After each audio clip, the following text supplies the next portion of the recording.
special. Thank you for staying with us. We're talking young people and money, the savings culture, what to invest in the future. So let me quickly introduce my panelists as we begin our discussion. We have Patrick Wameo, who's on my far right. He's the financial expert. He'll shed some light and give tips on savings and investing as well. And then we have Charles Kimenjo. He's a blogger. He's actually from Embu. He's with us tonight, but he's also a businessman, and he says he's guilty of spending. He's a spender. He does not know how to save his money. So we'll try and intervene tonight with him.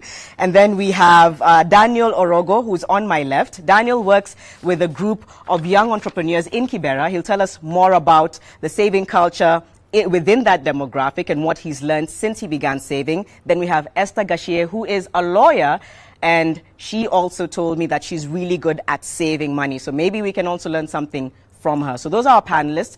Remember, 22422 on SMS. Leave your name and location and tweet us using the hashtag MondaySpecialKE. Let's start by asking all of you a simple question: is what do you think when you think money? Esther, the first word that comes to mind when I say money, what do you think? Save. Save. Yeah. Daniel? Invest. Invest. Charles? Good life. Patrick? Money is a tool. It's a tool. So money is a tool. Patrick, let me start with you. And I think a lot of issues that people have is they don't know when to start teaching their children when to save. And I know earlier on you were saying the issue we have in this country, and there is a problem, is we don't really have that culture. There is a problem, and maybe it starts from there. So when should parents begin teaching their children when to save? I think the answer is pretty simple. You can only give someone what you have. And so parents give children what they have right from birth. Yeah. Because children, apart from the formal classroom kind of environment, maybe instruction, children really learn from parents by observing them. When should you start to teach your children when to save? At what age? Ideally, when they have come to begin to understand what money is. I see. That is around class 1 to class 3. When you begin to give them any amount of pocket money, at that point there must be some element of conversation around money and how to use it well. Okay, before I ask the three of you a question, there were some quotes that we had for you. Let's see if we have the quotes that can just kind of talk about 2/3 of smart money management can be summed up in 2 words: avoid debt. Okay, great. And then the second one is cutting expenses can only take you so far. Find ways to increase your income. Start your own small business on the side. Okay, so it's, again, encouraging the saving culture. Esther, you say that you're good at saving. Was it something that you saw from when you were young, or is this something that's relatively new for you? No. It wasn't something I saw since I was young. It started back in, let me say a few years ago. After being a party animal, I used to misuse my money, like doing everything. Okay, since I didn't have any responsibilities, I'm not supporting my parents. I don't have a child. I have no responsibility. So I should just party. I was just party animal. If there's any event, I would attend to it. I don't care where it is. If it is in Nakuru, if it is in Eldoret, Kisumu, and I would use a flight. Wow. Yeah. Okay. And in the city, in the town, I'm using a cab, no matatus. So that was past. So when did it hit you, like, I need to wake up and start saving? Okay, I think when I saw it ain't helping me, it's okay. After spending a lot, at the end of it all, because after spending, after going out and stuff, the hangovers and everything, you come and sit down and you realize you have a future. Because for us youngsters, we normally see tomorrow. Like, tomorrow, party and stuff. But if you look at the future and you look at the bigger picture, you have to see you have better things in future to do. All right. I want to ask you a little bit more about how it's changed your life. I'll ask you that a bit later on, because I know you mentioned it to me. Yeah. Let's go to Charles, because you were telling me and you were all, no one here is even 30 yet, right? The three of you, you're all below 30. Yeah. You were saying that you're a businessman, you're a blogger. Yes. You make a decent living, but you just don't save. So can I ask you, first of all, do you think it's even important? Or do you feel like, I'm young, why am I even saving money? I think that depends now with the person, with the person how you want to do. Do you think saving is a good idea, or you don't think it's a good idea? I don't think it's a good idea right now. At this moment, I don't think it's a good idea, because right now there are things that I'm doing as a young man. I want to have fun. As a young man, I want to have fun. So I don't think it's a good idea right now. But maybe later in life, I think, it might make sense. All right. I'd like to hear what Patrick's response to that is in just a moment. Daniel, your thoughts on the importance of young people understanding how to use their money in a better way as opposed to just spending it and having fun with it. What are your thoughts on that? I think it's important at this level. The young people, I think saving, like Patrick said, apart from it being a tool, is an investment to me. Because until you realize that you are falling in debt, until you realize that you're having responsibilities, it's when you know that as a young person you should begin to save as early as you could. Okay. And the experiences that we're having in different parts of the slum is like, much of the youths with the casual work they're doing, necessarily at average youth, you see the hassles and the struggles people go through so that you save. You wonder if an average income for a young person per day is maybe 150. Where do you start? So I'm just urging that it's so important as a tool, as a resource, but more to earn economic independence. And I'd like to hear more. I mean, it's nice that you're saying that, because you say young people in the slums, you're trying to just make a living. How do you even think of saving? For you, when did it start? Because you were born and raised there, so you saw, even if you have 20 shillings in your head, you're like, how am I even going to save any of that? But for you, were you saving when you were younger, or it started much later? Like my friend, I think when my parents were still around, I never saw the importance of saving. Just then I realized some 5 years ago that I had no parents who passed away, and I have a lot of responsibilities.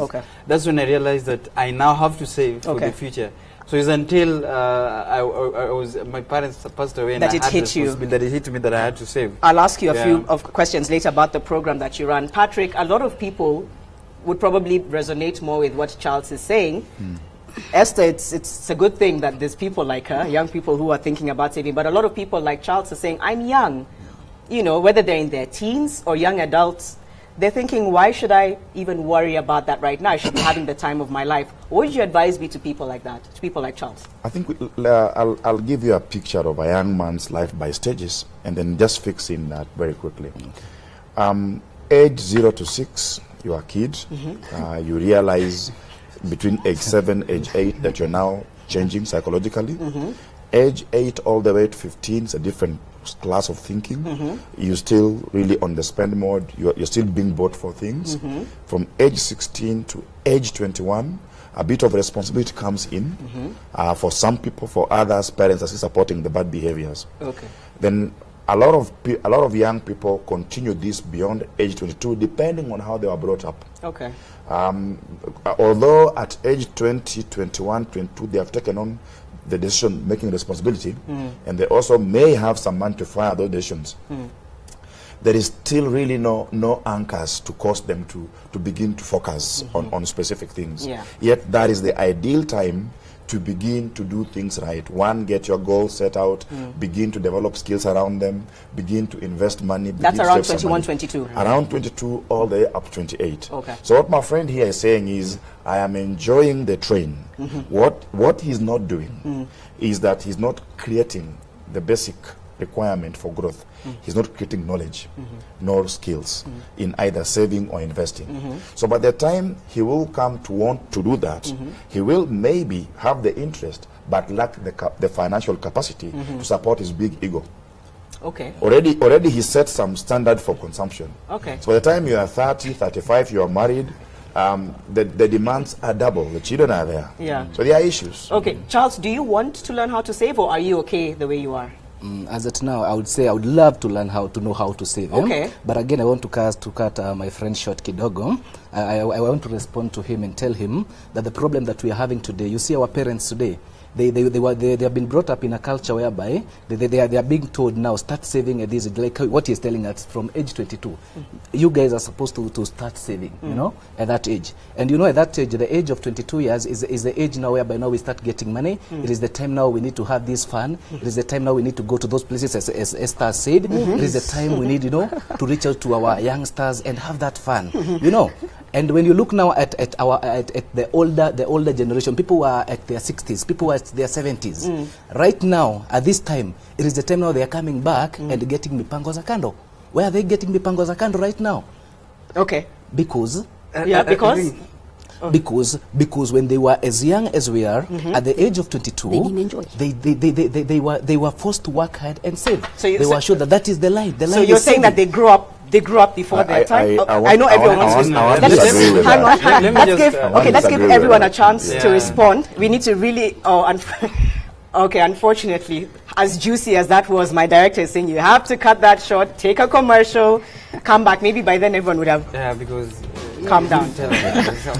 We'll give all of you a chance to respond in just a few moments. Yeah. You too can send us your comments, 22422 on SMS, and tweet us, use the hashtag Monday Special KE. We'll get their responses in just a few moments. Stay with us.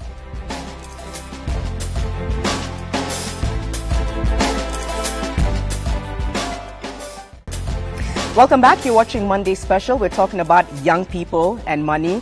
And obviously, a lot of emotions ran high before the commercial break. Charles, who is on my right, he's a blogger, he's a businessman and a spender. He said that I think a lot of the reasons why people now who are in their 60s and beyond are having mpango akando or trying to live up the life that they didn't have when they were younger is because they saved or spent a lot of time saving instead of having fun when they're in their 20s. Now that they have the money to spend, they're having fun with it. We're going to give the two gentlemen a chance to respond to his comment, and then Esther will step in and also ask Patrick something. Before then, here's a look at what people on the streets, young people, have to say about what they do with their money. Let's take a look. I'm a shopaholic for shoes, so shoes there. So if you can see, this cost me 25 Gs. 5 Gs for my pants, like 2K for my t-shirt, 3K for my shoes. In a month, I spend around 15,000 on myself. That's just clothes, not considering entertainment and anything else. So if you include entertainment in it should come to around 25,000. I get my money from my businesses. Yeah, I'm a young entrepreneur, so yeah. I shop something that pleases me, not something that I don't check up on. Siangali pesa manini. Naangalia kitu yenye itanifurahisha. Okay, so that's a look at what a lot of young people, or we hit the streets, and that's a group of young people who said they spend money on themselves. Daniel, you wanted to respond to what Charles said. I'll give you a chance to do that briefly. Your thoughts on what he's saying? I think generally on these two gentlemen. First with Charles First with Charles and then the Patrick, financial yes. I think the most important thing, like I said, it's the reasons why we save and coming from different environments. Coupled with what I've seen within the interview, like I spent 22,000 and I'm trying to look at what level of income this. I'm trying to resonate at General Youth because I'm invited to represent those who are there.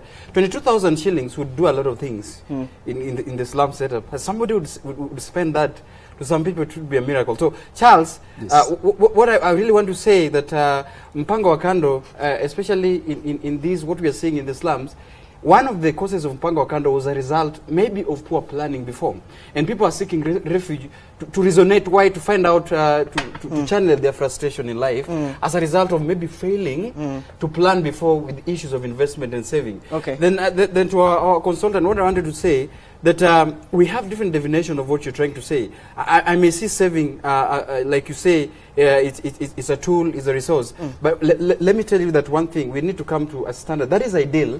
The 22 years guide us on what is really realistic, especially on two divides of different lives. That's a good point, because you're saying that he had mentioned the ideal is between 22 and 28. You're saying it doesn't seem realistic. And I think Esther said the same thing. Before I let Esther talk, you also wanted to comment on what Charles had said.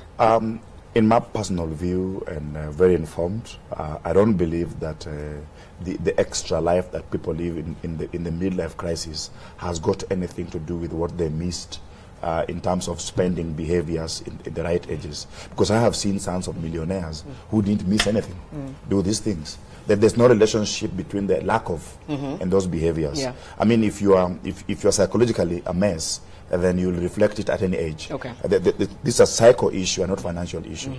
I think what I was trying to say is that there is an ideal age when people begin to take decisions and have money to fire it. that is the right time to start doing the right things. Okay. Yes. Let's have Esther comment, and then there's also the public are also asking a common question of what can I do? But we'll put the tweet up in just a minute. Esther, you wanted to challenge to some extent what Patrick was saying. What was that? Yeah, I was telling Mr. Patrick, it's very impossible for someone to start saving at age 22. It's very impossible. Why? Simply because you have things like movies, party, Safaricom savings, and many more. Seriously, who would sit down, put the money in the bank, and seriously, and just let the fun pass? Who would do that? No, you're right. Not someone who.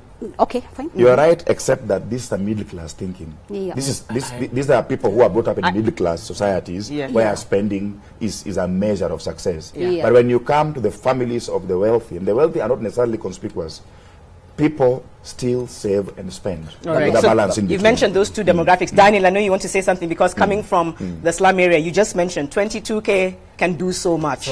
So, but how far do you agree with Esther? She's saying when you're 21, 22, surely it's movies, it's fun. 21, 22-year-olds, for you, people you've grown up with, what are they doing? What would they do with 22,000? I think 22,000 itself, for me, that would not go to individual spending.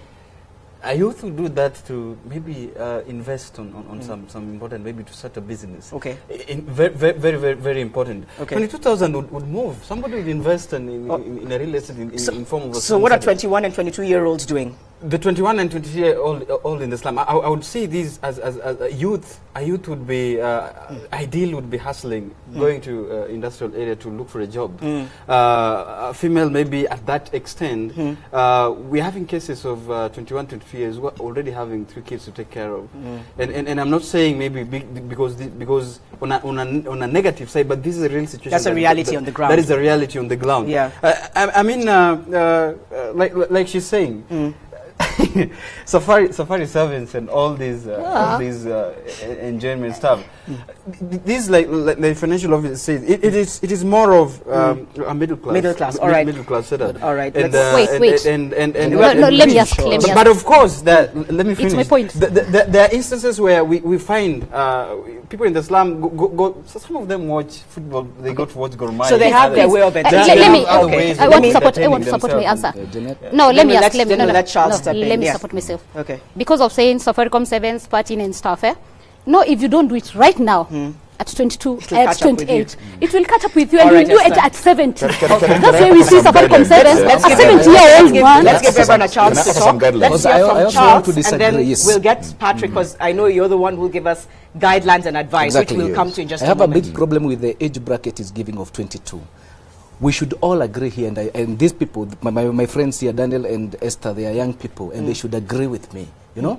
At the age of 22, at that age, it is the age that we need to do those things. It's the age that you need to buy that nice plasma TV for 40,000. But can I ask you something? Yes. While you're having that fun, spending on the TV or spending on a party, you still don't think it's important to save some of that money, pole too, just for it to build up, to save. It is important. It is important if you give me now an age bracket now that I want now to give you guys. The age bracket is 30 years. At that age, no. You can hang on. Let's allow Patrick to refer you to the clip we saw there. That gentleman with the ladies is fairly young, and what he said is, I am entrepreneur. He didn't say I labor for money and then spend it. There's a difference between somebody who is sweating, earning a salary, and spending it, enjoying it. And there's somebody who is creating money slightly more than his need, and his business is growing. Saving is not necessarily the subject of keeping money in an account. It's about putting money in a place where it is multiplying. And there's nothing absolutely wrong with a 17-year-old doing this. Okay. As I said earlier, when you reach the age of 22, 28, parents pass you the responsibility of making your own choices. And you also have the money to fire it. I am saying that is the ideal age to start doing the right thing. What do I mean by right things? By multiplying your money, and if you have more, spend some. I did not say don't have fun. I only say this. Now the fun must be balanced. Hang on 1 second. Do we have the tweet? Oh, we don't have the tweet yet. Can I ask? Oh, we do have the tweet. Sorry, let's have the tweet, and then we need to move on and definitely come towards solutions. Do we have the tweet? Okay, let's see. How can you avoid debt when all we survive on are debts? I find it hard to save. Is that what you were going to ask about? That I disagree. That's a very American kind of society behavior.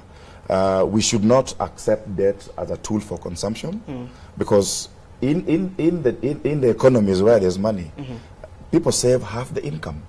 Think of Malaysia, think of India, think of Japan, think of China, between 41 and 50%. Okay. Now the saving is basically putting the money back into a system. All right. But in the American system, which is what Kenya is adopting, scenario where we want to purchase our enjoyments today, whether I have money or not. Okay, Patrick. Yeah. I think now we want to get to the point where break it down for us. If you're earning, for people like Charles, I know Daniel and Esther have also raised concerns. Although you two, I think, are in a different place than Charles. You have since, I think, bought your own home, your own car, because of saving. No, I live in an apartment. Okay. I have a car. Yes. 2 wines and spirits. Yes. Yeah. Okay, but I did that because I had a plan of having a child. So if it wasn't for a child, I would still be a party animal. So your child, okay. And that's important. That's very important. Yeah. There has to be some element of a goal towards which you're working. Exactly. Now the question is this: at what point in your life do you acquire these goals? When should people set their goals? Is it a small objective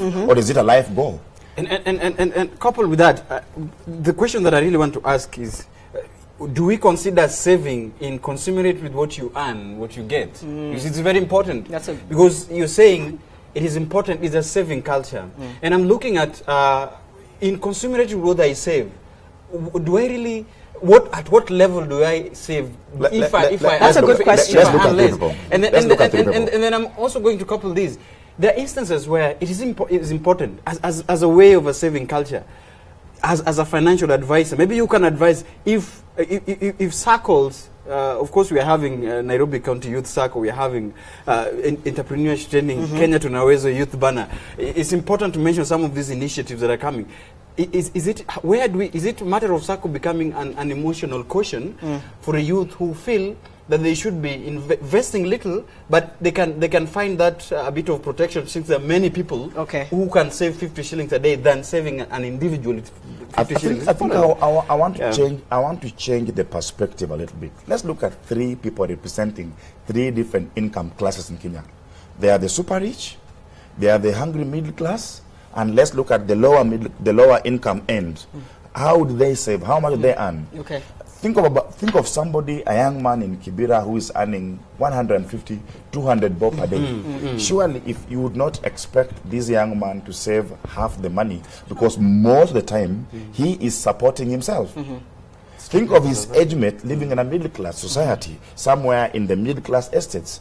Most likely, this equivalent young age mate is actually supported by parents 100%. Then think of a son of a millionaire somewhere, equally supported 100%, living on the father's extension and driving the father's car number 6. So these are 3 people of different situations. We can't offer them the same guideline for saving. But the point is this, that part of that income, not less than 10%, need to begin to get to the grinding mill for purposes of producing more.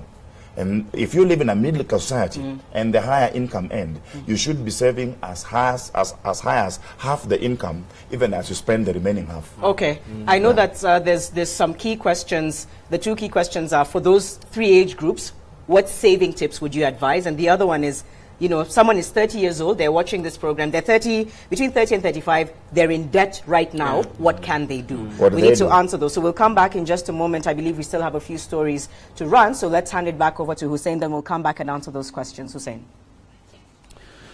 Right, Janet, we'll go back to her as she said.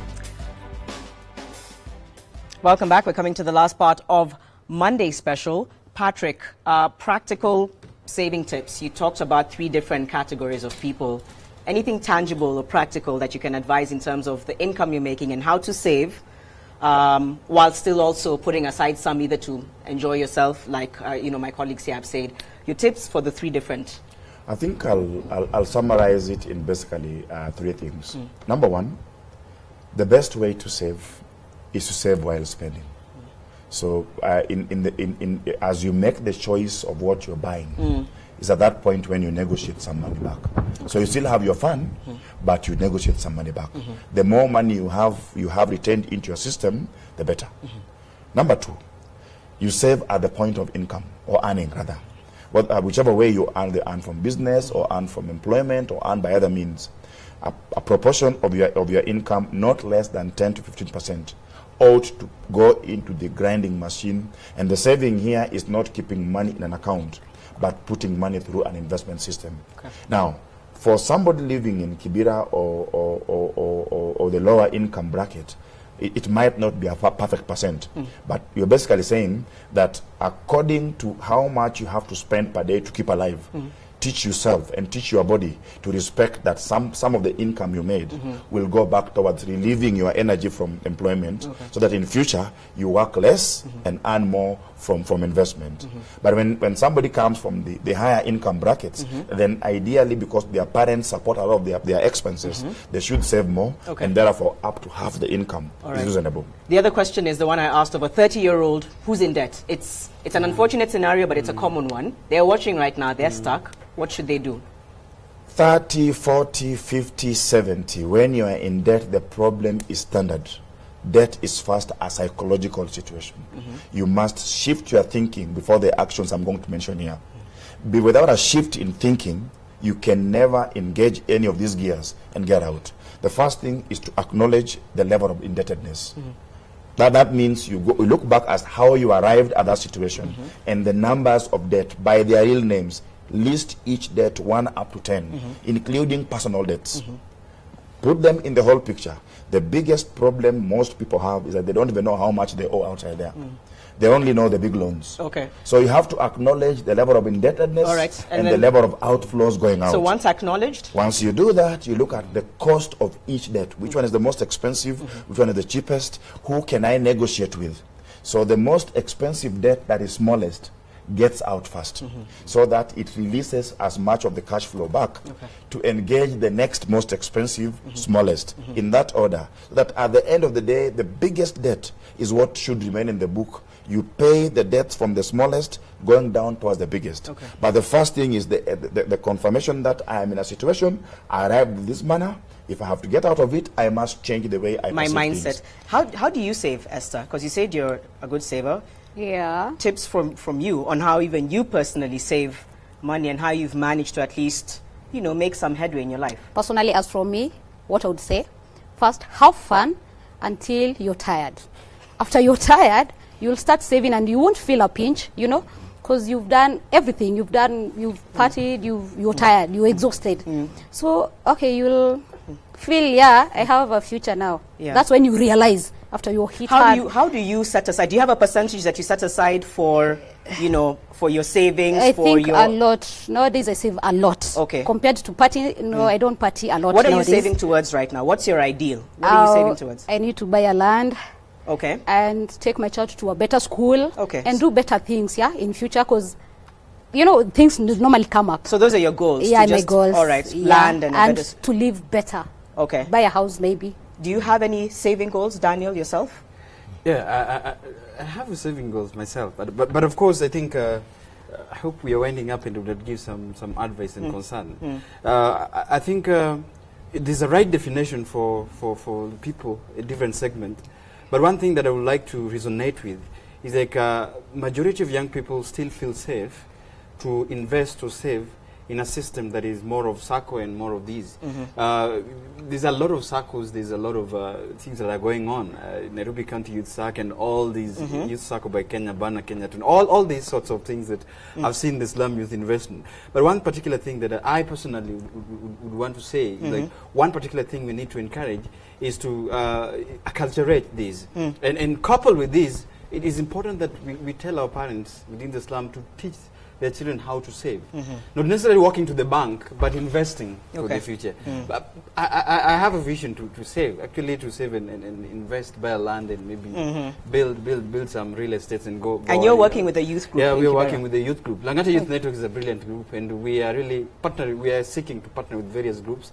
USAID Kenya, they're giving Boost Ventures coming in to give us loans. And the idea is to do what with that group? And the idea is just we are working to have a social entrepreneur where we could invest more on sanitation programs. You know, our problem is to look at the need within the slum, invest on that need to accrue as much as you could, help the society but get income in what you're doing. So ours is a vision that we are, but someday we hope we could be loaning out to other young people also. All right. Yeah. What are your comments, Charles? You've heard everyone talk about savings. You yourself are saying, for you right now, you're still enjoying yourself. Has anything changed your mind, or are you still going to go back and say saving later? So far, Janet, I think the issue of saving, and I'll repeat this again. It all depends on a person. Like now, he's still insisting on us saving. He's still insisting. You're all insisting on that topic of saving. But me, I'm representing that hustler in the streets. I'm representing that 25-year-old, that 26-year-old young man who doesn't even get enough, you know? They are not even earning enough money that they can save. They're actually earning from hand to mouth. What are you telling them to save? Charles, when do you want to start saving? When do you envision yourself starting to set aside money for your future? Okay, I think from age 22 to from 22, 25, 26, 27, you're supposed to have that fund that I was talking about that she has supported. So you'll save from like 20, when you're 28, going to 30? We would say 28, 29, 30, you're good to go there. All right. Your closing comments, Patrick? I think we must appreciate that the average parent that we would reflect in any society called Kenya today, 80-90% of them are of low income and do not in themselves have habits that are savings and investment oriented. Is therefore no doubt that the average young person in the street is thinking spending, and particularly conspicuous spending, is the ideal way to go. I have no war against them, because that is a fact expressing itself, a reflection of parental weaknesses. Yet the ideal is that even these young people, if you ask them, when you are 50 years, what do you want? They want to be some millionaires. It will not happen by magic. The point is that there's an age within which to begin to create knowledge, to begin to create skills, and to create confidence. Even if you are only applying 5% of your income towards creating this thing, the ideal age starts from the point when you cease to be under parental control, you take responsibility for your decisions, and you have money to fire it. So even as you are having fun, I was in Nakuru this last weekend, and Nakuru was full with the young people, all driving and bumping into cars. I mean, if all those cars are loans, then there's poverty around. And those cars were really loans, if the way I could see them. And if they are, there's poverty around. And these are people who are representing families where there's no income. So already, if you ask me, the ideal thing is do what is right, which is start to put aside a small amount of your income between the age of 22 and 28. So that when you now grow that income bigger, you can now have that more fun. There is more fun waiting at 45 and above. Seriously? What kind of fun? At 45? Seriously, at 45, you want to have fun? On that note, where will you go? On that note, we have to... Where? Who will even accept you? Sorry, we are waiting. No, we have to wind up. We have to get to say... was in Nakuru. Exactly, no wonder you're in Nakuru. You see? I was in Nakuru. So I was wondering. Hang on. We have to invite Hussein Mohammed on set in just a few moments, but let's get the tweets on air as we invite Hussein. I think he also has a question or comment to some of the panelists. Let's see if we can have those tweets, okay? And we have Victor Manan, who says, saving can also be for the sake of having fun, like a fantastic holiday. Youth should simply cultivate the culture of saving. At Mr. Nyoike says, saving is a percentage and doesn't stop somebody from enjoying his or her youth. Oh, yes. Okay. Oh, that's good. At Favored Ken, all youth should know is that one can't eat up their seed and still expect to harvest. That is, spending now will darken our future. Kenya, my guy. All right. At Vic, okay, a balance must be struck between saving and having fun. That blend would sell for the youth, which is, I think, what we've been talking about, although some are still not convinced. And then at Minor Kennedy, saving has nothing to do with age, but it's a tool for long-term investment. Everyone should learn how to save. Hussein, you... Right, yeah, it was very interesting. you look like you wanted to make a comment. Just one very brief comment. Charles, right? Yes, sir. You say You're speaking for the hustlers who have nothing. I'm representing that hustler industry. But you have something to have fun with? that one, yes, they have that. They can get that to have fun with, because it's at that, so it comes and goes. At that age, you know, they have at that age they are earning that they can afford that to have that fun that you're talking about. To have the fun, but not to save for them. Yet you say you have nothing. But anyway, how about a tot who makes the entire money and sweep it by night? The following morning is back starting from fresh. When will we ever get out of this darkness? And it's 45 years. No, began at 20. No wonder he was. No wonder you were in Nakuru. No wonder you were in Nakuru. For me, we need to end it there. For me, this is a conversation that can go on. We didn't want to make it too technical and business oriented. It was really social and spending. Yeah. We thank you all so much for your views. I think Hussein has some text on 22422. Somebody says, I earn well in my business, but I'm a good spender. My husband earns less and he knows how to save. He insists he saves for diseases and rainy days. And now I have cancer. Very sad. Oh, okay. That is Karimi from Kirinyaga. Hi, Janet. I'm 40, a mother of 3 kids and financing every of their need. I still want to invest and it's difficult with a salary of 60,000 gross. My advice to youngsters is save when you can. It will cushion you in later years. If I knew things will be this hard, I would have saved starting at 23 when I started working. That is Florence from Mombasa. At 22 years, it is Aurora, Kisii County. At 22 years, it's possible to save. I did it and built a decent house, started my own cyber business, and married before 25. Wow. And was earning less than 10,000 per month. Oh, wow. Finally, this is a very harsh one. I don't know if I should read it. Esther and Charles, sorry to say this, but this is just a message, it shouldn't scare you. Esther and Charles will die poor because of extravagance. And they'll never save. They will keep on postponing saving. The youth in red, that is, I think, Daniel, will be a millionaire because of saving. Esther, for your information disclaimer, Esther actually saves, but she was just emphasizing on the fact that she thinks young people should have fun, but she also saves. Right. Thank you to the 3 of you. I wish you luck. Charles, maybe one day we'll call you and you'll say, I've saved. Exactly. I think, Patrick, nothing good comes easy. That's the point. Because even me, Absolutely. I'm still in my youth, by the way. It's not but as I grew, really young. Janet is really, really young. Yeah, she's very young. Life begins at 40. Yeah. So we still have like 20 years to go. There you go. Janet, the point is that now I'm starting to see the importance. Yeah. I was like you, and now I'm starting to see the importance. And I still think if I could go back, I wish I could have saved more. So Janet, you're on my side, eh? No. Hey, I'm not taking sides. I'm going to wind up now. I'm 45 years old. I'm Janet. At 45 years. Thank you for watching Monday Special and good night. They're not even listening to you. All right, they'll listen to me then. Hussein Mohammed, thank you for watching Monday Special. Good night. Wow.